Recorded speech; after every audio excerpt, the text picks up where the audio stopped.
Good morning everyone. मैं शरद यादव आप सभी का एक बार फिर से बहुत बहुत स्वागत करता हूं आपके अपने यूट्यूब चैनल ग्लैंस एकेडमी पर। और इसमें हम लोग कवर कर रहे थे दोस्तों सितंबर 2023 की मंथली मैगजीन जो कि विजन आईएएस की है, जो स्पेशली टारगेट किया गया है यूपीएससी 2024 के प्रीलिम्स के लिए, जिसमें हम लोगों ने ऑलरेडी पॉलिटी के सेगमेंट को कवर किया, इंटरनेशनल रिलेशन को कवर किया और इकोनॉमिक्स के सेगमेंट को भी कवर कर लिया है। और आज हम लोग दोस्तों कवर करेंगे एनवायरनमेंट के सेगमेंट को। तो आज हम एनवायरनमेंट के 4 इंपॉर्टेंट टॉपिक पढ़ेंगे और फिर इसके बाद जो हमारे शॉर्ट टॉपिक आएंगे उसे हम कल की क्लास में कवर कर लेंगे। इससे पहले अगर आप देखेंगे कि हमने मई को कवर किया है, जून को कवर किया, जुलाई को कवर किया और अगस्त को भी कवर किया। इसी तरीके से हम पूरे आगे जो भी 4-5 महीने की मैगजीन होगी उसे कवर करेंगे। और फिर उसके बाद पीटी 365 जो कि पूरे एक साल का करंट अफेयर्स इंपॉर्टेंट होगा स्पेशली प्रीलिम्स के लिए, तो उस सीरीज को भी शुरू किया जाएगा जो कि आपके यूपीएससी 2024 के प्रीलिम्स के एग्जाम्स के लिए बहुत ही मददगार साबित होगा। तो चैनल पर पहली बार आया तो प्लीज चैनल पर बने रहिएगा और इसके लिए कर लीजिए आप सब्सक्राइब। और इसकी पीडीएफ के लिए डिस्क्रिप्शन बॉक्स में टेलीग्राम चैनल का लिंक दिया गया है, वहां उसे ज्वाइन करके पीडीएफ ले सकते हैं। साथ ही साथ डिस्कशन ग्रुप को ज्वाइन करके आप मुझसे डायरेक्टली बात कर पाएंगे, अपनी क्वेरी को रख पाएंगे और भी कोई डाउट्स होगा उस पर हम लोग मिलकर समाधान निकाल लेंगे। तो चलिए शुरू करते हैं आज के इस टॉपिक की। और आज हमारा टॉपिक रहेगा एनवायरनमेंट। तो ये रहा आपके सामने एनवायरनमेंट का सेगमेंट और जिसमें हमारा पहला टॉपिक रहेगा NGP, it means Namami Gange programme. Namami Gange कार्यक्रम दोस्तों क्यों इंपॉर्टेंट है और क्यों जो है कि इससे प्रश्न बन सकते हैं, इन सभी चीजों को हम चर्चा करेंगे। तो अभी हाल ही में एक रिपोर्ट आई है, एक अध्ययन किया गया है नमामि गंगे कार्यक्रम के बारे में, जिसमें ये बताया गया कि 5 राज्यों जहां से होकर गंगा बहती है, कहां कहां से बहती है, तो आप देखोगे सबसे पहले उत्तराखंड से निकलती है, फिर यूपी में प्रवेश करती है, फिर उसके बाद बिहार में प्रवेश करती है, फिर झारखंड में थोड़ा सा होकर जाती है और फिर लास्टली वेस्ट बंगाल के बाद वो सीधे दूसरे देश बांग्लादेश में प्रवेश करके, जो कि पद्मा के नाम से प्रवेश करके आपका जो सुंदरबन का डेल्टा है उसका निर्माण करती है। तो इन 5 राज्यों में बताया गया कि नमामि गंगे प्रोग्राम के तहत जो भी अपशिष्ट उपचार हो रहा था उस संयंत्र के द्वारा केवल और केवल 20% ही उपचार हो रहा है। मतलब नमामि गंगे जो कार्यक्रम है इसके द्वारा जो अनुमानित सीवेज है, जितना भी अपशिष्ट उपचार हो रहा है उसका केवल 20% ही उपचार हो पा रहा है। तो ये एक बहुत बड़ी एक प्रॉब्लम समझ में आ रही है सरकार को भी कि इतना पैसा इन्वेस्ट किया जा रहा है नमामि गंगे प्रोजेक्ट पे और अपशिष्ट कितना हो रहा है, केवल 20% जो है कि रिसाइकल हो रहा है, जबकि इसको 70 to 80% तक अपना परफॉर्मेंस करना चाहिए था, अपना प्रोजेक्ट को कंप्लीट करना चाहिए था। तो इससे रिलेटेड कुछ पॉइंट्स होंगे उसे समझेंगे, लेकिन उससे पहले हम जरा एनजीपी के बारे में समझते हैं, it means Namami Gange programme के बारे में। तो ये एक एकीकृत संरक्षण मिशन है दोस्तों, जिसके तहत गंगा नदी के प्रदूषण का प्रभावी रूप से कम किया जाएगा, नदी का संरक्षण किया जाएगा और उस नदी का पुनरुद्धार भी किया जाएगा। मतलब आप देखिए कि पहले तो हम प्रदूषण को कम करेंगे, नदी का संरक्षण करेंगे और उसका पुनरुद्धार भी करेंगे। और साथ ही साथ यह जो है एक अम्ब्रेला प्रोग्राम की तरह काम करेगा। अम्ब्रेला प्रोग्राम का मतलब होता है जहां पर एक ही योजना के अंतर्गत हम कई अलग अलग उद्देश्यों को पूरा कर सकें। तो इसमें हम सहायक नदियों को भी शामिल कर रहे हैं कि उन नदियों के प्रदूषण को कम करेंगे, उनका भी संरक्षण करेंगे और उनका भी पुनरुद्धार करेंगे। क्योंकि अगर हमें गंगा को बचाना है, गंगा को सुरक्षित करना है, गंगा को शुद्ध करना है, पवित्र करना है, प्रदूषण मुक्त करना है, तो हमें इसमें आने वाली विभिन्न प्रकार की सहायक नदियों को सुरक्षित करना पड़ेगा, तभी हम गंगा को सुरक्षित कर पाएंगे। जैसे यमुना को आप देखोगे दिल्ली में बहुत प्रदूषित है, बहुत ही प्रदूषित है, मथुरा आगरा में बहुत प्रदूषित है। वहीं इस गंगा की एक दूसरी सहायक नदी जो कि सोन नदी है, यह भी प्रदूषित नदियों की श्रेणी में आती है। और भी हिमालय से आने वाली नदियां जो इसमें प्रदूषित होती हैं, जिसकी वजह से गंगा और प्रदूषित होती है। तो इस अम्ब्रेला कार्यक्रम के तहत ये काम होगा। साथ ही साथ प्रीलिम्स के लिए बहुत इंपॉर्टेंट है यहाँ पर ये डेट कि नमामि गंगे मिशन का जो पहला चरण था, जिसे 2014 से 2021 तक चलाया गया, और अब जो दूसरा चरण है उसे 2022 से 2026 तक चलाया जा रहा है। तो यहाँ पर आपको चरणों का याद रखना है कि नमामि गंगे मिशन का फर्स्ट फेज किस पीरियड में था और सेकंड फेज किस टाइमिंग में था, क्योंकि ऐसे प्रश्न स्टेटमेंट वाइज यूपीएससी रखता है। साथ ही साथ ये केंद्रीय क्षेत्र की योजना है जिसको हम लोग CSS कहते हैं, सेंट्रली स्पॉन्सर्ड स्कीम, जिसका पूरा का पूरा वित्तीय सहयोग, नीतिगत सहयोग, हर प्रकार का सहयोग केंद्र सरकार के द्वारा ही किया जाता है। और इसमें कुछ प्रमुख स्तंभ हैं जिस पर काम किया जाएगा, जैसे कि सीवरेज ट्रीटमेंट इंफ्रास्ट्रक्चर को डेवलपमेंट किया जाएगा, रिवर फ्रंट डेवलपमेंट होगा, नदी तल की सफाई की जाएगी, जो नदी के तल पर जो अपशिष्ट जमाव हो चुका है उसको साफ किया जाएगा, बायोडायवर्सिटी को कंजर्व किया जाएगा, वनीकरण, गंगा नदी के किनारे किनारे जितने भी जिले आते हैं, जितने भी राज्यों से होकर जा रही है, वहां पे वन को बढ़ावा दिया जाएगा, वनीकरण बढ़ावा दिया जाएगा और जनता को जागरूक किया जाएगा। औद्योगिक बहिस्राव या अपशिष्ट की निगरानी की जाएगी कि इंडस्ट्रियल वेस्टेज कितना है जो गंगा नदी में जा रहा है। जैसे कानपुर गंगा नदी से होकर जाती है, मतलब गंगा नदी कानपुर से होकर जाती है और कानपुर क्या हमारा इंडस्ट्रियल एरिया है, तो यहाँ पर इंडस्ट्रियल का अपशिष्ट कितना जा रहा है इसमें, इस पे मॉनिटरिंग करनी है और उसको किस तरीके से रोका जा सके।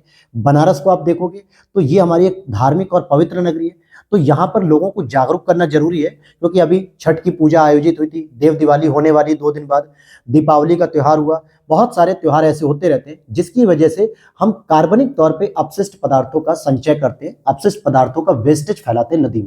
तो ये सभी चीजें हमें डेवलप करनी पड़ेंगी, लोगों के साथ इंटरेक्ट करना पड़ेगा और इन सभी चीजों पर फोकस करेंगे।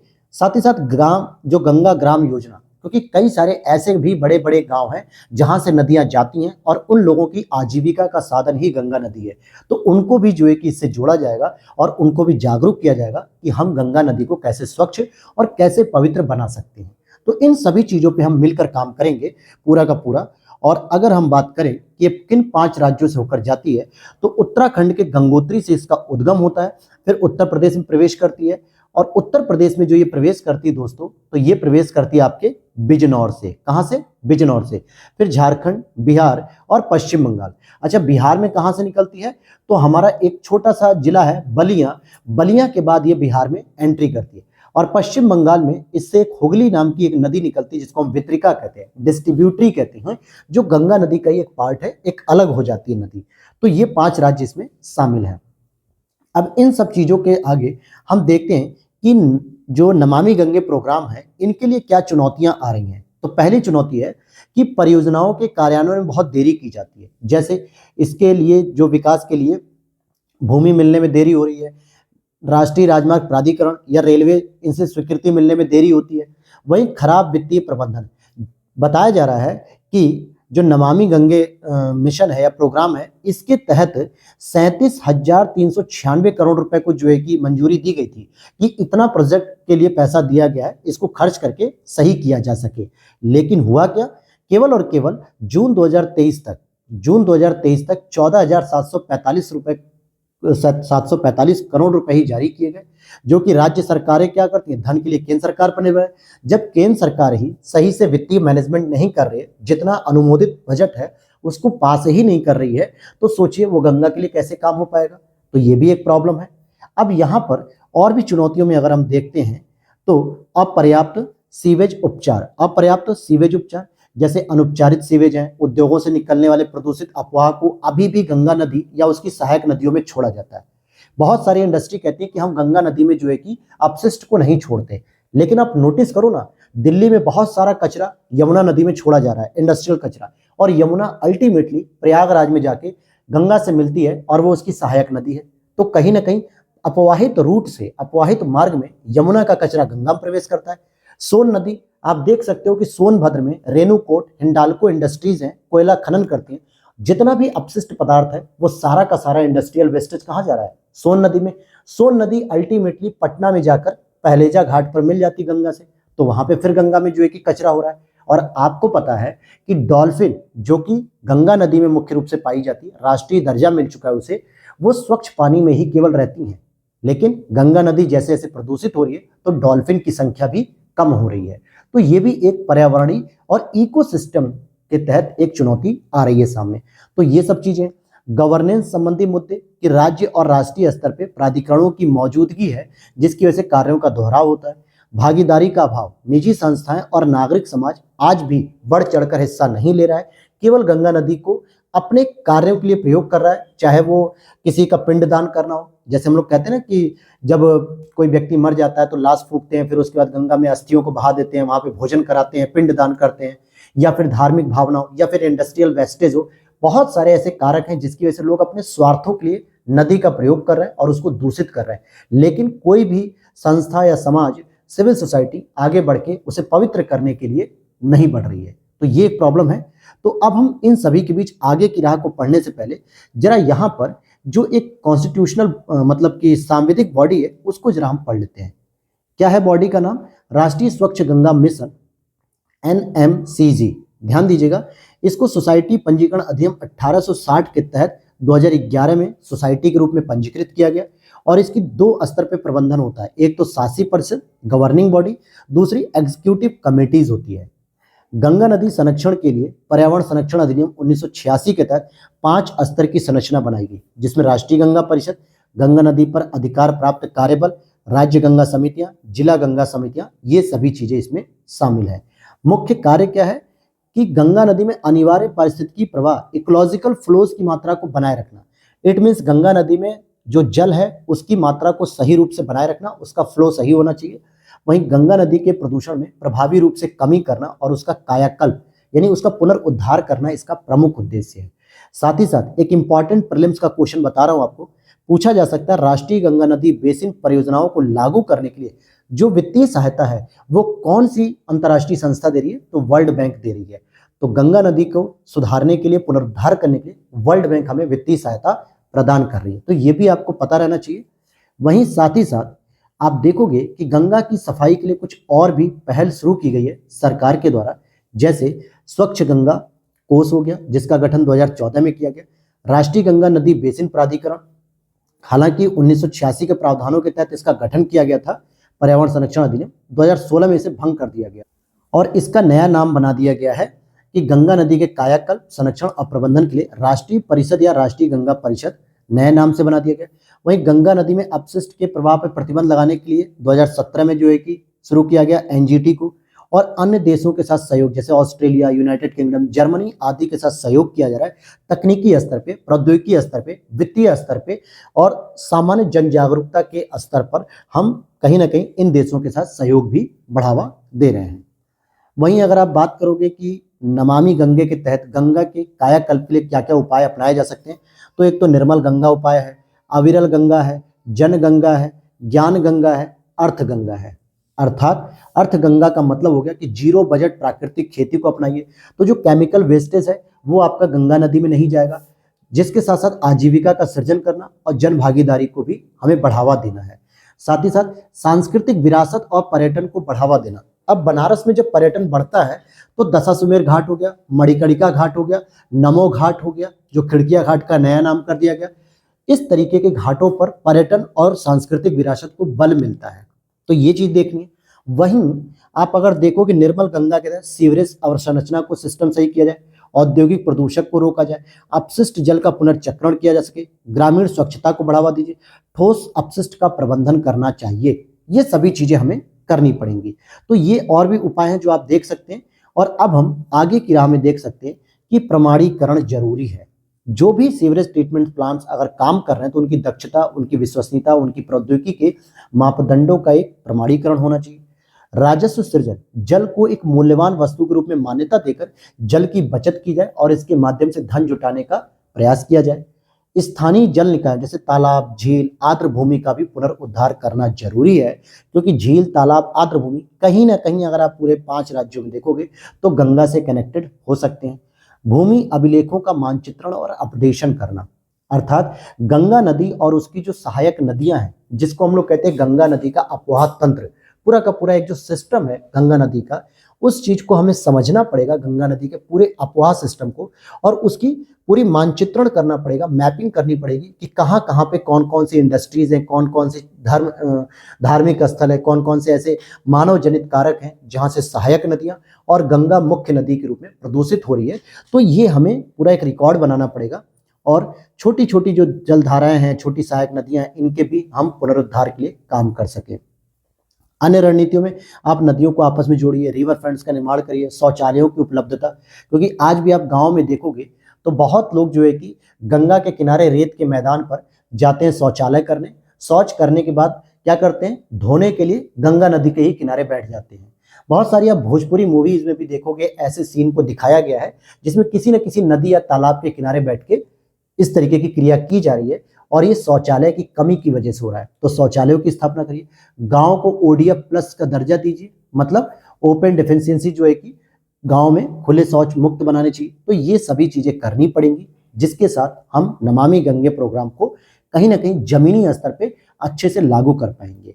तो ये तो था पहला टॉपिक, और अब हम दूसरे टॉपिक की ओर बढ़ते हैं, जो हमारा दूसरा है कि आक्रामक विदेशज प्रजातियों और उनके नियंत्रण में IPBES आकलन रिपोर्ट। तो क्या है दोस्तों, आप देखोगे कि जैव विविधता पारिस्थितिकी तंत्र सेवाओं पर एक अंतर सरकारी रिपोर्ट आई है, जिसने कहा कि आक्रामक विदेशी प्रजातियों और उनके नियंत्रण पर एक रिपोर्ट जारी की है आकलन करके। तो इस रिपोर्ट में क्या कहा गया है कि जो आक्रामक विदेशी प्रजाति हैं उनके खतरे को गंभीरता से विश्लेषण किया गया, जिसमें अंतर्राष्ट्रीय, राष्ट्रीय, उपराष्ट्रीय नियंत्रण उपायों और नीतिगत प्रयासों की प्रभावशीलता का आकलन किया गया कि किस प्रकार से हम जो आक्रामक विदेशी प्रजाति हैं उनको रोक पा रहे हैं कि नहीं।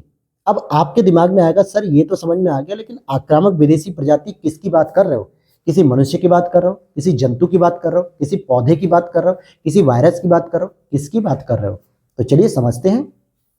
आक्रामक विदेशी प्रजाति जो होती है स्थानीय जैव विविधता, पारिस्थितिकी तंत्र एवं मूल प्रजातियों पर नकारात्मक प्रभाव डालती है। अब इसे हम किसी भी रूप में जान सकते हैं, अब चाहे वो किसी भी प्रकार की हो सकती है। जैसे आप देखोगे उसमें प्राणी भी आते हैं, पादप भी आते हैं, अन्य जीव जंतु भी शामिल होते हैं। सभी प्रकार की विदेशज प्रजातियां आक्रामक नहीं होती हैं, ये भी ध्यान देने वाली बात है कि ऐसा नहीं यूपीएससी दे देगा कि सभी विदेशज प्रजातियां आक्रामक प्रजातियां होती हैं, तो आप कहोगे नहीं, स्टेटमेंट गलत दिया हुआ है, क्योंकि सभी नहीं होती।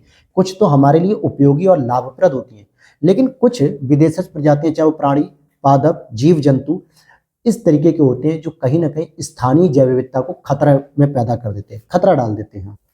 अगर रिपोर्ट की मानी जाए कि जैव विविधता को जो प्रत्यक्ष रूप से नुकसान पहुंचाने वाले जो 5 प्रमुख कारक है ना, उनमें तो एक आक्रामक विदेशज प्रजातियां भी हैं। रिपोर्ट कह रही है कि जो बायोडायवर्सिटी होती है वैश्विक स्तर पे, उसको प्रभावित करने के लिए जो 5 प्रमुख कारक है उनमें खुद एक ये भी है।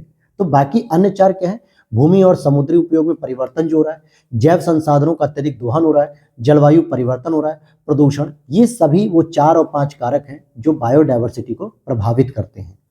अब बात करेंगे कि आक्रामक विदेशज प्रजातियों की सामान्य विशेषता, ये ऐसा क्या है इसकी मुख्य विशेषता के रूप में। तो आप यहाँ पे देखोगे कि ये तीव्र गति से प्रजनन और वृद्धि करते हैं, अर्थात अपनी संख्या को बहुत तेजी से बढ़ाते हैं। इनके प्रसार करने की क्षमता बहुत उच्च होती है और ये भौतिक रूप से किसी भी प्रकार की परिस्थितियों में अनुकूलित कर लेते हैं अपने आप को। वहीं ये भिन्न भिन्न प्रकार की पर्यावरणीय परिस्थितियों में जीवित रहने की क्षमता रखते हैं। अब जैसे अगर मैं कहूं कि हम लोग एक उत्तर प्रदेश के रहने वाले निवासी हैं या उत्तरी भारत के निवासी हैं, और अगर हमें ग्लेशियर में छोड़ दिया जाए तो शायद हम नहीं रह पाएंगे। हमें रेगिस्तान में छोड़ दोगे तो भी हम नहीं रह पाएंगे। लेकिन ये जो विदेशज प्रजातियां जो आक्रामक हैं, ये किसी भी परिस्थिति में छोड़ दो, इन्हें चाहे रेगिस्तान में रख दो, चाहे तटीय क्षेत्रों में रख दो, चाहे दक्षिण भारत में रख दो, चाहे उत्तर भारत के ग्लेशियर में रख दो, ये हर जगह फलती फूलती रहती हैं। तो ये चीजें हैं, ठीक है। और अब हम इससे पहले हम आगे बढ़ें कि हम पहले इस संस्था के बारे में जानें जिसको हम लोग पढ़ रहे हैं, जिसकी रिपोर्ट IPBES यानी inter governmental platform on biodiversity and ecosystem services. तो इसीलिए बायोडायवर्सिटी और इकोसिस्टम पर ज्यादा फोकस किया गया है। हालांकि इसका गठन 2012 में किया गया और बॉन, जर्मनी में इसका हेडक्वार्टर खोला गया। यह एक स्वतंत्र अंतर सरकारी निकाय है, जो कि ध्यान देने वाली बात है कि यूपीएससी पूछेगी कि क्या ये संयुक्त राष्ट्र की संस्था है, तो आप कहोगे नहीं, ये IPBES को संयुक्त राष्ट्र पर्यावरण कार्यक्रम सचिवालय संबंधी सेवाएं तो प्रदान करता है, लेकिन ये यूएनओ का ऑर्गेनाइजेशन नहीं है। वर्तमान में 144 सदस्य देश है, भारत भी इसका सदस्य देश शामिल है। हालांकि कहा गया है कि संयुक्त राष्ट्र के सभी सदस्य इसकी सदस्यता के लिए पात्र हैं, लेकिन वर्तमान में 144 सदस्य ही अभी इसमें शामिल है और भारत भी इसमें शामिल है। अब यहाँ पर बात आएगी कि आखिर ऐसा क्या है जिसकी वजह से हमारे देश में या हमारे ग्लोबल कंट्रीज में वृद्धि बहुत हो रही है, प्रजातियों की वृद्धि कैसे हो जा रही है, क्यों इस पे कोई रोकथाम नहीं हो रही है। तो पहला तो कानून का अभाव। 83% देश ऐसे हैं दोस्तों जहां पर इनके रोकथाम और नियंत्रण के लिए कोई राष्ट्रीय कानून या नियम है ही नहीं, चाहे प्राणी हो, चाहे पादप हो, चाहे जीव जंतु हो। वायरस फैला था कोविड-19 का चाइना के वुहान शहर से। किस देश के पास नियम था कि चाइना वालों को आप रोक लो आने जाने से? वायरस फैलने से पहले कहीं था कोई नियम? कुछ नहीं था। वो भी तो एक आक्रामक प्रजाति तो थी, किसी न किसी व्यक्ति के बॉडी में से होकर गया होगा। कोविड-19 पूरी दुनिया में तहलका मचा दिया, सभी लोग उससे ग्रसित थे। तो ये कानून का अभाव है। कोई कानून या नियम है ही नहीं रेगुलेट करने के लिए। दूसरा, मानवीय गतिविधियां, एक स्थान से दूसरे स्थान पर जाने, नए स्थान पर उनके प्रवेश करने, स्थापित होने, वहां रहकर अपना प्रसार करने को आसान बनाती हैं मानवीय गतिविधियों के द्वारा ये विदेशी आक्रामक प्रजातियां जो होती हैं।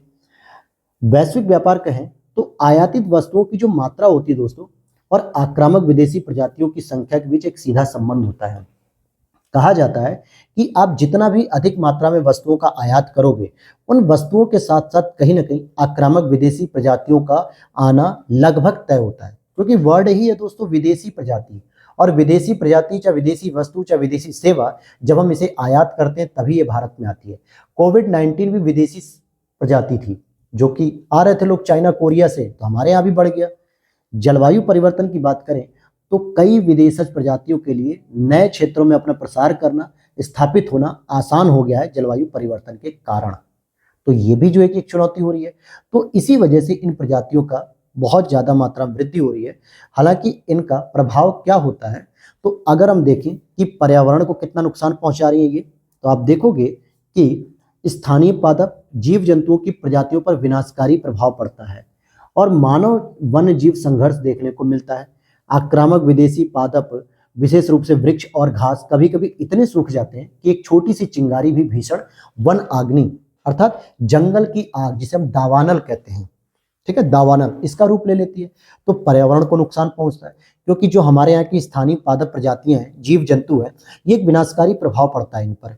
वहीं खाद्य सुरक्षा की भी चुनौती पैदा होती है, क्योंकि ये जो आक्रामक प्रजातियां हैं ये हमारी फसलों को नुकसान करती हैं, मिट्टी की गुणवत्ता को समाप्त करती हैं, जिसकी वजह से हमारे सस्टेनेबल डेवलपमेंट गोल, जो कि 2030 तक हमें प्राप्त कर लेने 17 सस्टेनेबल डेवलपमेंट गोल, इनमें गरीबी, खाद्य सुरक्षा इन और लैंगिक असमानता, इनसे संबंधित जो है कि जितने भी सस्टेनेबल डेवलपमेंट गोल हैं वो भी नकारात्मक रूप से प्रभावित होते हैं।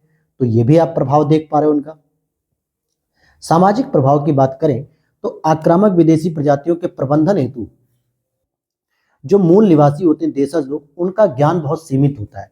जैसे अगर आप देखोगे जंगल में या यूं कहें कि कहीं खेती होती में, जो पुराने बुजुर्ग लोग थे उनके पास जानकारी तो होती थी कि भाई ये हमारे यहाँ का स्थानीय पौधा नहीं है, ये कहीं बाहर का पौधा है जो आज हमें पहली बार यहाँ घास के रूप में देखने को मिल रहा है। लेकिन वो बाद में क्या निकलता है, एक आक्रामक विदेशी प्रजाति निकलती है जो नुकसान करती है। लेकिन आजकल के जो मूल निवासी देशज लोग हैं उनके पास ऐसा कोई ज्ञान नहीं है और वो उसे एक नॉर्मल घास की तरह छोड़ देते हैं। और वो घास क्या होती है, फिर धीरे धीरे धीरे धीरे अपना विस्तार करती है और हमारी मुख्य फसल को नुकसान पहुंचाती है। तो ये बात है, और इससे निपटने के लिए हमें अत्यधिक श्रम पूंजी की आवश्यकता होती है, जिससे पर्यावरणीय गिरावट होती है, पर्यटन और सांस्कृतिक पहचान पर भी हमारा नकारात्मक प्रभाव पड़ता है। स्वास्थ्य की बात करेंगे तो मलेरिया, डेंगू बुखार, chikungunya, Zika virus, yellow fever आदि जैसी महामारियों का भी प्रकोप बढ़ता जा रहा है, और जिसकी वजह से बताया जा रहा है कि 2019 में इन प्रजातियों से होने वाली वार्षिक क्षति 423 बिलियन डॉलर से अधिक हो गई। तो आप सोच सकते हो कि कितने अलग अलग प्रकार की जो है कि हमें क्षति पहुंचती रही, स्वास्थ्य को लेकर, समाज को लेकर, आर्थिक को लेकर, हर प्रकार से हमें क्षति पहुंचती रही। तो अब हम इसके लिए आगे की राह में यही कर सकते हैं कि पहले तो इनका इफेक्टिव मैनेजमेंट किया जाए, प्रभावी प्रबंधन किया जाए, कि इनके प्रवेश और प्रसार के मार्गों पर प्रभावी प्रबंधन किया जाए। जहां जहां से हम वस्तुओं और सेवाओं को आयात करते हैं, इंपोर्ट करते हैं, उस जगहों पर प्रभावी रूप से मैनेजमेंट करें, ट्रैक करें हर एक चीज को। वस्तुओं के आयात के दौरान प्रवेश पर इसकी सख्ती से नियंत्रण किया जाए। देश की सीमा से परे जैव सुरक्षा जो है, वहीं देश की सीमा पर जैव सुरक्षा, जैसे हवाई अड्डे, बंदरगाह, स्थलीय सीमा पर आवश्यक उपाय किए जाए। और देश की सीमा के भीतर जैव सुरक्षा, इन पर भी हमें ध्यान देना पड़ेगा तीनों स्तर पे। वहीं एक सबसे इंपॉर्टेंट चीज होगी कि हमें जागरूकता फैलानी पड़ेगी। किसके लिए? जागरूकता फैलाने के लिए हमें जन जागरूक को शामिल करना पड़ेगा, उन्हें नए नए तकनीकी ज्ञान से अवगत कराना पड़ेगा, और नीतिगत पहलुओं, विभिन्न प्रकार की सरकारी पहल, जैसे किसानों के लिए रेडियो पे जो है कि जानकारी मिलती है, सरकारी प्लेटफॉर्म पे जानकारी मिलती है, ई-नैम मार्केटिंग के बारे में, उसी तरीके से आप पढ़े लिखे एजुकेशन वर्ग को भी शिक्षित करिए, और साथ ही साथ गांव की जो आधी आबादी है, महिलाएं, उन्हें भी हमें शिक्षित करना पड़ेगा, तब जाके हम इस जागरूकता कार्यक्रम को सफल बना पाएंगे। और एक सबसे इंपॉर्टेंट फैक्टर काम करेगा एकीकृत गवर्नेंस। इंटीग्रेटेड गवर्नेंस के अप्रोच को अगर हम अपनाएंगे तो अंतर्राष्ट्रीय और क्षेत्रीय व्यवस्थाओं के मध्य समन्वय और सहयोग स्थापित किया जाए, राष्ट्रीय स्तर पर प्रभावी और साकार योग्य रणनीतियों को अपनाया जाए, प्रयासों और प्रतिबद्धताओं को साझा किया जाए, सभी हितधारकों की क्षमताओं के अनुसार उनकी अलग अलग भूमिकाओं को समझना। अब जैसे हितधारक में आप देखोगे तो निजी क्षेत्र हो गया, ठीक है, नागरिक समाज हो गया, राज्य सरकार हो गई, केंद्र सरकार हो गई, एनजीओ हो गए, पर्यावरणीय संगठन हो गए। इस प्रकार के जितने भी हितधारक हैं जो इससे प्रभावित हो रहे हैं उन सभी लोगों को शामिल करना पड़ेगा और इन्वेस्टमेंट करना पड़ेगा रिसर्च एंड डेवलपमेंट और इनोवेशन में। तब जाके हम इस तरीके के विदेशी आक्रामक प्रजातियों को रोक पाएंगे। हालांकि प्राचीन काल में और मध्य काल में जो विदेशी आक्रामक प्रजाति थी वो कहीं ना कहीं हमारे ये खैबर दर्रे के पास से आते थे, गोलन दर्रे के पास से, अफगानिस्तान ईरान से होते हुए आते थे और भारत में आक्रमण करते थे। फिर चाहे वो सिकंदर रहा, चाहे फिर वो बाबर रहा, चाहे वो अहमद शाह अब्दाली रहा, या किसी की भी बात कर लो, तब वो प्राणी थे। लेकिन अब प्राणियों के साथ साथ पादप और जीव जंतु भी हमारे लिए विदेशी आक्रामक प्रजाति बनते जा रहे हैं, जो हमारे समाज और राष्ट्र के लिए एक खतरा बन रहा है। तो इसे हमें समझना पड़ेगा। उम्मीद करता हूं ये टॉपिक भी आपको अच्छे समझ में आ गया होगा और मेरा यही प्रयास है दोस्तों कि विजन आईएएस जैसी जटिल मैगजीन को जितना भी आसान तरीके से बता सकूं। और इसके लिए मैंने जितना स्टडी किया है, जितनी मेरी नॉलेज है यूपीएससी जर्नी की, यूपीपीसीएस जर्नी की, प्रीलिम्स मेंस की जो जर्नी है मेरे पास, इंटरव्यू की मेरे पास अभी कोई जर्नी नहीं है तो मैं उसका एक्सपीरियंस तो नहीं बता पाऊंगा, लेकिन प्रीलिम्स और मेंस की जितनी भी जर्नी है, जितना एक्सपीरियंस है, उन सभी चीज़ों को मैं शामिल करके टॉपिक को आसान से आसान बनाने की कोशिश करता हूँ। साथ ही साथ एग्जाम्पल अक्सर वही यूज करता हूँ जो आपके डेली यूज लाइफ में है, जो आप आसपास होते हुए घटनाओं को देख रहे हैं लेकिन उसको कनेक्ट नहीं कर पाते हैं। तो उसी चीज़ों को जोड़ते हुए मैं विजन आईएएस की मंथली मैगजीन को इतना आसान करना चाहता हूँ कि हर एक बच्चा जो भी यूपीएससी की तैयारी कर रहा है वो इस डर को निकाल दे कि मुझे विजन जैसी मैगजीन नहीं आती। आप पूरे यूट्यूब प्लेटफॉर्म पर देखिएगा, लोग विजन आईएएस को पढ़ा रहे हैं, लेकिन मैं खुद उससे पर्सनली सेटिस्फाइड नहीं हुआ। उसके बाद मैंने ये बेड़ा उठाया कि मैं खुद अब जो है यूपीएससी 2024 के लिए विजन आईएएस मंथली मैगजीन शुरू करूंगा। और आप लोगों का इतना सपोर्ट और इतना प्यार मिलता है, इतने अच्छे अच्छे कमेंट मिलते हैं जो मुझे इतना एनर्जी से फुल कर देते हैं कि नहीं, चाहे रात हो चाहे दिन हो, चाहे किसी भी तरीके की स्थिति हो, मैं आपके लिए वो सारा का सारा कंटेंट जरूर पढ़ाऊं, ताकि आपकी जो उम्मीदें जुड़ी हुई हैं मुझसे वो धूमिल नहीं होनी चाहिए। तो चलिए, अगर आपको जरा भी अच्छी लगती है तो कमेंट बॉक्स में जरूर बताया करिए दोस्तों कि आपको क्या अच्छा लगा इस सेक्शन में। तो अब चलते हैं दोबारा अपने टॉपिक पे आते हैं। अब यहाँ पर हमारा जो नेक्स्ट टॉपिक है यूनेस्को विश्व धरोहर स्थल, यानी यूनेस्को की जो वर्ल्ड हेरिटेज साइट होती है उनके बारे में यहाँ पर बात की जाएगी। तो देख लेते हैं, हाल ही में हुए एक शोध के अनुसार विश्व धरोहर स्थल पृथ्वी की 1% से भी कम भूभाग पर है, लेकिन ये धरती की 20% से अधिक बायोडायवर्सिटी को कंजर्व करते हैं। मतलब आप समझिएगा कि कितनी बड़ी बात कही गई कि पूरे पृथ्वी की 1% भूभाग से भी कम स्थल पे विश्व धरोहर स्थल है, लेकिन पूरे भारत की, मतलब पूरी दुनिया की या पूरी धरती की 20% से अधिक बायोडायवर्सिटी को सुरक्षित रखते हैं। तो इसलिए हमें जरूरत है इनको भी सुरक्षा प्रदान करने की। समझ में आ गई ये बात? तो अब यहाँ पर जरा हम देख लेते हैं इसको कि क्या चर्चा में था। तो देखिए, यह जो शोध हुआ था, ये जो शोध हो रहा था, ये यूनेस्को और आईयूसीएन के द्वारा संयुक्त रूप से किया गया। क्लियर है ये बात? और धरोहर स्थल निम्नलिखित प्रजातियों के संरक्षण में अत्यंत महत्वपूर्ण भूमिका निभाती हैं, जैसे जावा द्वीप में पाए जाने वाले गैंडे, पिंक इगुआना, वैक्टिका जो कि दुनिया की सबसे छोटी सीटीसीआई है, सुमात्रन गैंडे और सुमात्रा ओरंगटून, माउंटेन गोरिल्ला, इन सभी प्रजातियों के संरक्षण में इन्होंने बहुत ही महत्वपूर्ण भूमिका निभाई है। क्लियर है बात? अब यहाँ पर बात होती है कि ये जो विश्व धरोहर स्थल है और अभिसमय, इसके बारे में थोड़ी जानकारी कलेक्ट की जाए जो प्रीलिम्स से ओरिएंटेड है। जैसे विश्व धरोहर अभिसमय 1972 के तहत सार्वभौमिक रूप से अत्यंत महत्वपूर्ण क्षेत्रों को इसमें शामिल किया है।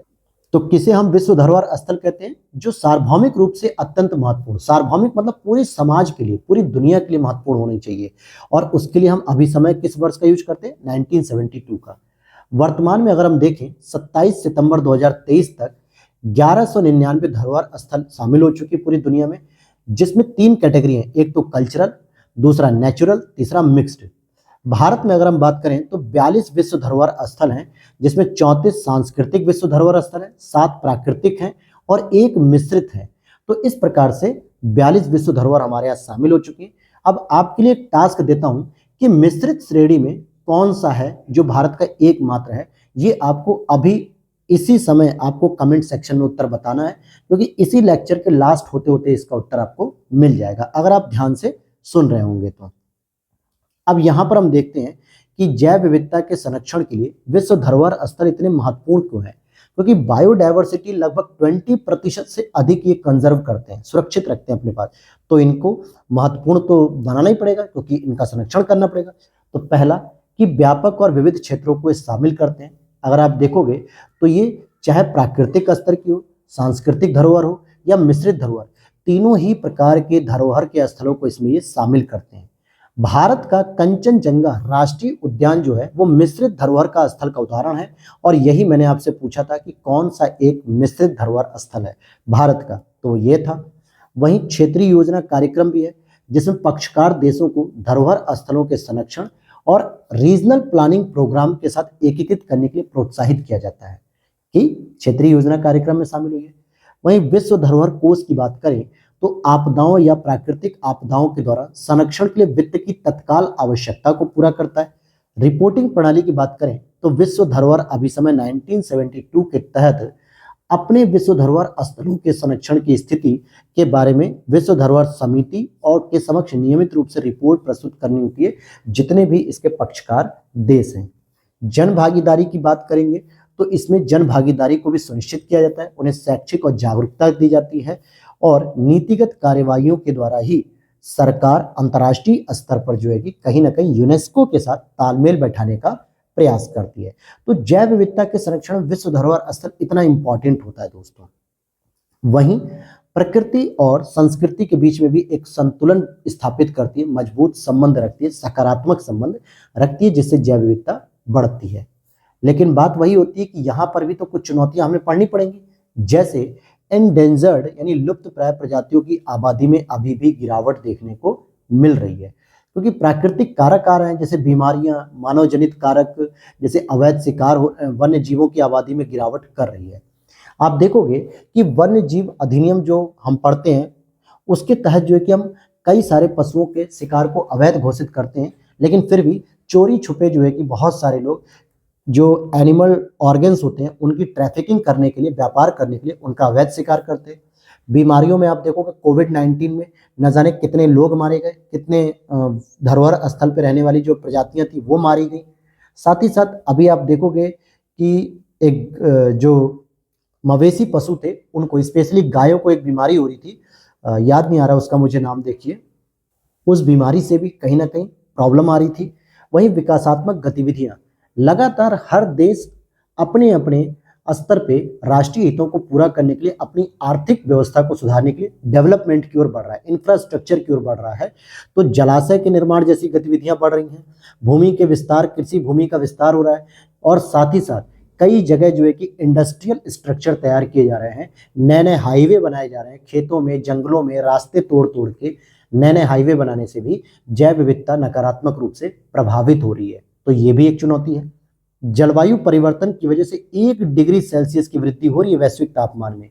1 डिग्री सेल्सियस की वजह से जलवायु की दशाएं प्रतिकूल होती जा रही हैं, और जिससे कई सारी प्रजातियां संकट का सामना कर रही हैं। वित्त पोषण की बात करेंगे तो कई सारे जो देश हैं वो अपना समय पर अपना योगदान नहीं देते इस कोष में, जिससे तत्काल आवश्यकता पड़ने पर यह कोष वित्त की सहायता उपलब्ध नहीं करा पाता। सशस्त्र संघर्ष की बात करें तो आपदाओं की बढ़ती घटनाओं के साथ साथ सशस्त्र संघर्षों का भी सामना करना पड़ रहा है। जैसे रूस यूक्रेन संघर्ष में कीव और लवीव की यूनेस्को साइट्स को जो है कि संकटग्रस्त कर दिया गया, यानी मिसाइलें वगैरह गिराई जा रही थी, फिर किसे पता चल रहा है कि कहाँ कीव खराब हो रहा है, कहाँ लवीव खराब हो रहा है। तो ये एक चुनौती थी, और अन्य भी बहुत सारे मुद्दे हैं। क्लियर हो गई बात। और ये देखिए यूनेस्को का बेसिक स्ट्रक्चर के बारे में दिया हुआ है, जिसको मैंने डिस्कस नहीं किया है क्योंकि एक स्टैटिक पॉइंट है, जिसे आप पीडीएफ के माध्यम से भी पढ़ सकते हैं, और इसकी पीडीएफ मैंने टेलीग्राम चैनल पे ऑलरेडी पोस्ट कर दी थी, तो आप लोग इसे पढ़ लीजिएगा। और अब हम चलते हैं अपने आखिरी टॉपिक पे आज के, जो थोड़ा सा आपको अलग हट के टॉपिक दिखेगा। पूरी कोशिश करूंगा कि मैं आपको इस चीज को समझा सकूं। आप जरा यहाँ पर मैप को देखिए, मैं थोड़ा सा जूम कर देता हूं दोस्तों, इस मैप को आपको समझना जरूरी है, इसके बाद ही हम टॉपिक को समझ पाएंगे। ये मैप आपको क्या दिखाता है, ये वाला जो आपको एरिया दिख रहा है, ये एरिया दिख रहा है दोस्तों, जरा इसको इमेजिन कर लेना। और एक ये वाला एरिया दिख रहा है, ठीक है, ये वाला एरिया जो दिख रहा है आपको इस तरीके का, क्योंकि अगर आप इसको इमेजिन नहीं कर पाओगे तो फिर तो दिक्कत हो जाएगी पढ़ाने में, मुझे भी और आपको भी समझने में, ठीक है। और यहाँ पर क्योंकि इसी से संबंधित ये चुनौती और ये टॉपिक आपका कनेक्टेड है, तो हम इसे जरा सा समझ लेते हैं अच्छे से, ताकि आपको भी आसानी हो जाए कि हम कहाँ की बात कर रहे हैं। अब देखिए, ये आपका बेरिंग जल संधि होता है यहाँ पर, ये वाला जो पार्ट होता है वो यूएसए के अंतर्गत अलास्का नाम से जाना जाता है दोस्तों, और ये सब कनाडा का पार्ट होता है यहाँ पर। और ये जो आपका पार्ट देखने को मिल रहा है ये रूस का पार्ट है, जिसको हम लोग साइबेरिया वगैरह भी कह सकते हैं। और ये जो इस एरिया है दोस्तों, ये आपका जापान है। क्या है दोस्तों? जापान। तो इसके बीच में ये जो दूसरे कलर से मैं करूँगा, चलिए मैं पिंक कलर से करता हूँ, ये वाला जो एरिया आपको दिख रहा है ये पैसिफिक ओशियन है। क्या है दोस्तों? इसे हम कहेंगे पैसिफिक ओशियन। आप समझ में आ गया? यानी प्रशांत महासागर। क्या कहेंगे इसे हम? प्रशांत महासागर। अब इसी की हम बात करेंगे, और ये जो ग्रीन कलर की लाइन मैंने अभी खींची है यहाँ पे, इसे हम कहेंगे बेरिंग जल संधि, ठीक है। ये बेरिंग जल संधि है जो आपके रसिया और अलास्का वाले पार्ट से होकर गुजरती है। और यहाँ पे ये जो मैं इस तरीके से गोला बना रहा हूँ, ये ऊपर क्या देखने को मिलेगा आपको? आर्कटिक ओशन, यानी आर्कटिक महासागर यहाँ पे देखने को मिलेगा। अब एक माइंड में आपके फ्रेमिंग बैठ गई कि हम कहाँ की बात करेंगे इस टॉपिक में। तो देखिएगा यहाँ पे कुछ ब्लू कलर का पानी दिख रहा है और कुछ रेडिश कलर का पानी होता जा रहा है।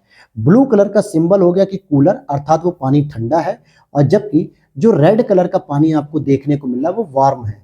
मतलब जो यूएसए के आसपास का पार्ट है दोस्तों, ये वाला यानी मैं ग्रीन से कर दूं, ये वाला, ये जो यूएसए के आसपास का पार्ट है ये कहीं ना कहीं वार्म हो रहा है, गर्म होता जा रहा है, ठीक है, क्योंकि ये रेडिश है। लेकिन अगर आप जापान, चाइना सी, ये देख रहे हैं, ये चाइना सी वगैरह है, और रसिया वसिया के वाला पार्ट देखेंगे तो ये वाला पार्ट जो है कि ब्लू है, अर्थात ये कूलर है, अर्थात ये ठंडा है। तो प्रशांत महासागर कि दो अलग अलग छोर पे, पश्चिमी छोर और पूर्वी छोर पे, ये टेम्परेचर कैसे अलग अलग हो रहा है, इसी टॉपिक को हम इस क्लास में डिस्कस करेंगे। तो उम्मीद करता हूं आप एक इमेजिनेशन कर चुके होंगे कि हम किस टॉपिक को डिस्कस करेंगे दोस्तों इस समय। तो चलिए देख लेते हैं। इस टॉपिक का नाम दिया गया है पैसिफिक डिकॉर्डल ऑसिलेशन, यानी कि पैसिफिक डिकॉर्डल ऑसिलेशन, जिसको हम पीडीओ भी कहते हैं। ग्लोबल वार्मिंग, एक अध्ययन बताया रहा है कि ग्लोबल वार्मिंग तथा पैसिफिक डिकॉर्डल ऑसिलेशन इन पीडीओ का मिला जुला प्रभाव होने से अब आने वाले वर्षों में चक्रवात की बारंबारता बढ़ेगी और भी घटनाओं की बारंबारता बढ़ जाएगी। अभी जो चक्रवात आपको देखने को मिलते हैं वो एक साल में 2 से 3 चक्रवात आपको देखने को मिलते हैं। प्रशांत महासागर में 4 से 5 चक्रवात देखने को मिलते हैं। लेकिन अगर ये पीओडी और ग्लोबल वार्मिंग तो पहले से ही चली आ रही है, अगर ये दोनों चीजें और बढ़ने लगी तो इन दोनों का अगर हम मिला जुला प्रभाव देखेंगे तो कहीं ना कहीं चक्रवात की समस्या और बढ़ने लगेगी। क्लियर होगी इतनी बात? अब जरा देख लेते हैं कि पीओडी के बारे में। तो मैंने अभी बताया कि प्रशांत महासागर की समुद्री दशाओं में दीर्घकालिक उतार चढ़ाव के रूप में समझ सकते हो। समुद्री दशाएं जिसमें 2 चरण होते हैं। पहले चरण की बात अगर हम कहें तो पहला चरण होता है ठंडा या ऋणात्मक चरण। मतलब क्या हो गया कि ये कूलर हो गया, कूलर का मतलब हो गया ये ब्लू वाला पार्ट हो गया, जो कि समुद्री जल स्तर की ऊंचाई और समुद्र का तापमान सामान्य से कम हो जाता है। यानी यहाँ पर जो आप देख रहे थे अभी रसिया वाले पार्ट में, जापान वाले पार्ट में, यहाँ पर अगर आप देख रहे थे इस वाले एरिया में, तो यहाँ पे समुद्र का तापमान सामान्यतः कम हो चुका है, लेकिन यहाँ पे समुद्र का तापमान सामान्यतः गर्म हो गया है। यही चीज तो कह रहा है। और दूसरा जो चरण है वो है गर्म या धनात्मक चरण, जो कि ठंडे चरण के विपरीत है। और पश्चिमी प्रशांत महासागर का क्षेत्र, पश्चिमी भाग ठंडा, पूर्वी भाग गर्म। अब अगर आप इसको देखोगे, इस तरीके से इमेजिनेशन करो, तो अगर ये पूरा का पूरा एक प्रशांत महासागर है दोस्तों, प्रशांत महासागर, तो यहाँ पे अगर आप डायरेक्शन बैठाओगे तो ये वेस्ट हो जाएगा कि नहीं, पश्चिम, और ये ईस्ट हो जाएगा कि नहीं हो जाएगा। तो ईस्ट भाग कैसा हो गया दोस्तों, इसका गर्म हो गया, यानी यूएसए से संबंधित पार्ट क्या हो गया, गर्म हो गया। लेकिन वेस्ट पार्ट कैसा है, ये ठंडा। मतलब जो रसिया का पार्ट है या चाइना से संबंधित क्षेत्र है वो ठंडा देखने को मिल रहा है, पश्चिम। तो यही तो वो बात कह रहा है। क्या कह रहा है कि पश्चिमी भाग ठंडा है, पूर्वी भाग गर्म है। तो ये दो अलग अलग चरणों में। अब यहाँ पर हम कनेक्शन करेंगे कि पीडीओ के कारण चक्रवात आने की घटनाएं क्यों बढ़ जाती हैं। भाई पीडीओ तो समझ में आ गया कि एक तरफ प्रशांत महासागर ठंडा है, एक तरफ गर्म है, और इसकी वजह से चक्रवात कैसे बढ़ेगा। मैं आपको पहले बता दूं कि चक्रवात के लिए एक सबसे इंपॉर्टेंट जो बेसिक रिक्वायरमेंट है वो ये है कि महासागरों का टेम्परेचर जो है दोस्तों वो कम से कम 27 डिग्री सेंटीग्रेड या फिर उससे अधिक होना चाहिए। जब तक महासागरों का तापमान 27 डिग्री सेंटीग्रेड नहीं होगा या उससे अधिक नहीं होगा तब तक तापमान मतलब तब तक चक्रवात की उत्पत्ति नहीं हो सकती है। तो अगर मैं बात करूं कि ये वाला जो एरिया दिख रहा है आपको, पूर्वी प्रशांत महासागर का क्षेत्रफल यानी क्षेत्र जो कि बहुत ही गर्म है, मान के चलो कि अगर यहाँ का टेम्परेचर 30 डिग्री सेल्सियस या 32 डिग्री सेल्सियस है जो कि 27 से ज्यादा है, तो यहाँ पे चक्रवात की स्थिति बनेगी कि नहीं बनेगी। भले यहाँ पे नहीं बनेगी, ठीक है, रसिया और चाइना वाले पार्ट में नहीं बनेगी, लेकिन यहाँ तो बनेगी ना। और चक्रवात से जो है कि प्रॉब्लम आएगी। जो भी ये तटीय क्षेत्र है, अलास्का, कनाडा, यूएसए, मैक्सिको के जो तटीय क्षेत्र हैं, ये सब प्रभावित होंगे, नुकसान पहुंचेगा, जनजीवन अस्त व्यस्त होगा। तो ये सभी चीजें यहाँ पर डिस्कस की जा रही हैं। उम्मीद कर रहा हूँ कि ये टॉपिक जो कि आपके लिए पहली बार आया होगा ऐसा बहुत सारे स्टूडेंट के लिए, लेकिन आपको समझ में आ रहा होगा कि हाँ सर कहाँ की बात हो रही है। तो ध्यान दीजिएगा, ऋणात्मक पीडीओ, ऋणात्मक पीडीओ का मतलब इसको समझ लीजिए कि जब प्रशांत महासागर का क्षेत्र ऐसा हो, ठंडा हो, और ये कहाँ पे मिला है, रसिया वाले एरिया में मिल रहा है। तो ऋणात्मक पीडीओ और ला नीना का चरण संयुक्त प्रभाव उष्णकटिबंधीय चक्रवातों की उत्पत्ति के लिए अनुकूल दशाओं का निर्माण करेगा। 2019 में पीडीओ यानी कि ठंडे या ऋणात्मक चरण में प्रवेश कर गया, और अगर यह चरण जारी रहता है तो मानसून के बाद महीनों में भूमध्य रेखा के आसपास अधिक उष्णकटिबंधीय चक्रवात उत्पन्न होंगे। क्लियर। भूमध्य रेखा के पास हालांकि कोरियलिस बल की अनुपस्थिति के कारण चक्रवातों का बनना नामुमकिन हो जाता है, लेकिन फिर भी उसके आसपास समुद्र का जल अगर गर्म रहेगा तो कहीं ना कहीं चक्रवात की स्थिति बन सकती है। बात करेंगे पीडीओ और अल नीनो दक्षिणी दोलन ईएनएसओ के बीच में संबंध क्या है। पीडीओ परिघटना के दौरान घटित होने वाले जलवायु प्रभाव ईएनएसओ के प्रभावों के साथ साथ आगे बढ़ते हैं और एक सक्रिय संबंध दर्शाते हैं दोनों के दोनों। भारतीय मानसून पे इसका क्या प्रभाव पड़ेगा। अगर पीडीओ के धनात्मक चरण, इट मीन्स कि प्रशांत महासागर का क्षेत्र गर्म है और ईएनएसओ का एल नीनो चरण सक्रिय है, तो भारतीय मानसून के लिए अच्छा नहीं माना जाएगा, क्योंकि पूरी की पूरी वर्षा जो है कि ऑस्ट्रेलिया के तट के आसपास जो है कि होने लगेगी, या यूं कहें कि साउथ अमेरिका और नॉर्थ अमेरिका के तट पे वर्षा होगी, लेकिन जो वर्षा होनी चाहिए थी भारत में। और इससे क्या होगा, वर्षा कम होगी और सूखा पड़ने की समस्या बढ़ने लगेगी भारत में। लेकिन वहीं अगर ईएनएसओ का ला नीना, ध्यान देना ये एल नीनो था, तो एल नीनो हमेशा भारतीय मानसून के लिए खराब माना जाता है, नेगेटिव माना जाता है, जबकि ला नीना भारतीय मानसून के लिए अच्छा माना जाता है। और पीडीओ के ऋणात्मक चरण की वजह से भारतीय मानसून के लिए अच्छा हो जाएगा और वर्षा अधिक होगी, वर्षा अधिक होगी। अब पीडीओ का ग्लोबल वार्मिंग से क्या संबंध है, तो जरा इसको भी समझ लेते हैं। तो अगर आप देखोगे कि वैज्ञानिकों का मानना है कि ऋणात्मक चरणों और मंद गति से होने वाली ग्लोबल वार्मिंग के मध्य सीधा संबंध है। पीडीओ के ठंडे या ऋणात्मक चरण के दौरान गहरे समुद्र के ठंडे जल का गर्म सतही जल के साथ अधिक मिश्रण होता है, जिससे ग्लोबल वार्मिंग की दर अस्थायी रूप से मंद हो जाती है और ग्रीन हाउस गैस का उत्सर्जन ग्लोबल वार्मिंग के लिए मुख्य रूप से जिम्मेदार है। यहां तक ये बात क्लियर होगी दोस्तों। अब यहां पर आप समझेंगे ईएनएसओ, इसको अगर आप देखोगे तो ये एक जलवायु परिघटना है। क्या है दोस्तों, ये एक जलवायु परिघटना है जिसमें एल नीनो की अगर हम बात करें तो ये मध्य और पूर्वी उष्णकटिबंधीय प्रशांत महासागर में समुद्र की सतह को गर्म कर देता है, जिससे तापमान औसत से अधिक गर्म हो जाता है, औसत से अधिक हो जाता है, और चक्रवात और वर्षा की स्थिति उत्तरी अमेरिका और दक्षिणी अमेरिका के लिए तो बेनिफिशियल होती हैं, लेकिन एशिया में सूखा पड़ने लगता है, कम वर्षा होती है एल नीनो की वजह से। अगर ला नीना रहेगी तो प्रशांत महासागर में समुद्र की सतह ठंडी रहेगी, औसत से कम तापमान रहेगा, तो इस समय जो वायु उठेगी वो कहीं ना कहीं भारत में बने लो प्रेशर या एशिया में बने लो प्रेशर की तरफ बढ़ेगी और भारत में वर्षा करेगी, अच्छी मात्रा में वर्षा होगी, सूखे की समस्या खत्म होगी। तो ये ला नीना थी जो हमारे लिए ज्यादा इंपॉर्टेंट होती है।